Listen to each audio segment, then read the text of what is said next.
trouvais ça important de faire le cours ici parce que la réserve, c'est les collections, c'est la collection nationale. Ça représente un ensemble extrêmement important pour l'étude. C'est un premier contact avec cet environnement-là. Ça leur démontre qu'il y a une certaine complexité dans l'organisation de la réserve. Ça leur démontre que les objets sont considérés en fonction de leurs matériaux, en fonction des normes de conservation qui sont prescrites pour chacun des matériaux. Ils ont vu que chaque objet avait une étiquette avec un nom, un numéro, un code barre.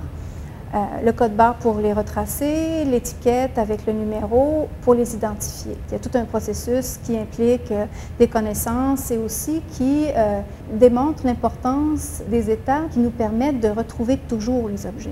La traçabilité, c'est quelque chose de fondamental dans un musée. L'objectif du cours aussi, c'est de leur permettre d'appréhender un corpus d'objets. Alors ici, on trouve les corpus que vous avez tout à l'heure vus en photo. Par exemple, le corpus 5, les chapeaux de paille, magnifiques.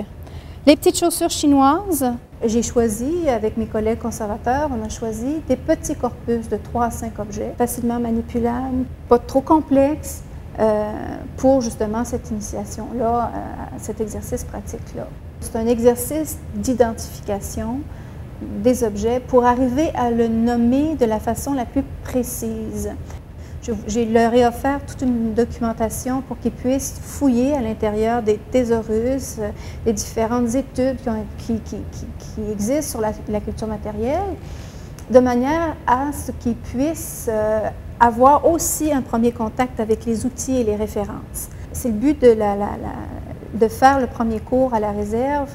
On commence par appréhender les lieux, appréhender la collection et le fonctionnement. Alors aujourd'hui, ce que je propose aux étudiants, c'est de travailler sur leur corpus. Et aujourd'hui, c'était le travail descriptif avec les objets.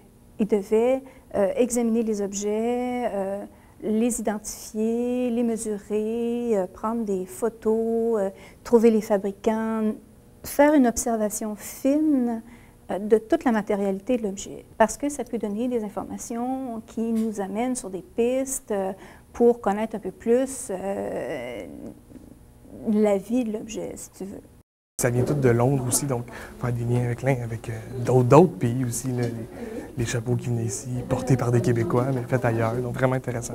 Je leur ai aussi soumis la documentation qu'on avait, nous, dans les archives sur ces objets-là, pour qu'ils puissent partir après pour le deuxième volet du travail. Le deuxième volet qui est un travail documentaire, qui est un travail analytique de leur corpus. J'ai le cardinal Taschereau et le cardinal Bégin ici. Le fait qu'on est sur place, qu'on voit des choses, c'est effectivement le côté pratique. Puis il me semble que c'est quelque chose, comme j'allais dire, c'est quelque chose qui vibre. Je ne sais pas comment expliquer, hein, mais c'est vraiment passionnant. J'adore ça, aller voir les choses vraiment sur place. Il faut qu'ils développent un petit peu aussi des techniques. Hein? C'est sûr qu'il y a une façon de faire, mais c'est un apprentissage. Puis c'est le but du cours aussi, c'est d'avoir un premier contact avec l'objet, c'est de voir si on aime travailler avec les objets, donc c'est de développer des affinités de manipulation, de prise de mesure, de description. C'est de développer des affinités aussi au niveau de la prise de vue, prendre des notes, prendre des mesures.